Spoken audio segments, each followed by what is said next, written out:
Sebenarnya kami mengelola semua ini, pembangunan beserta dengan jalan pemerintahan dalam kondisi yang kurang sehat. Selama ini kami berobat, sejak beberapa tahun yang lalu kami mengalami gangguan pada tulang belakang, sekitar 5 ruas gangguan pada tulang belakang.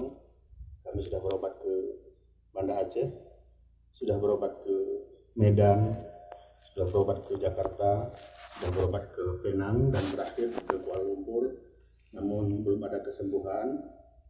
Maka Bapak Ibu yang berbahagia, kami merencanakan untuk insya Allah berobat secara penuh untuk kesehatan kami sambil mengajar di pesantren. Maka pada kesempatan yang mulia ini kami sampaikan bahwa kami, saya, Tengku Sarkawi, mengundurkan diri sebagai Bupati Bandar Meriah untuk menjalani kesehatan pengobatan di Kabupaten Bandar Meriah. Proses lebih lanjut administrasi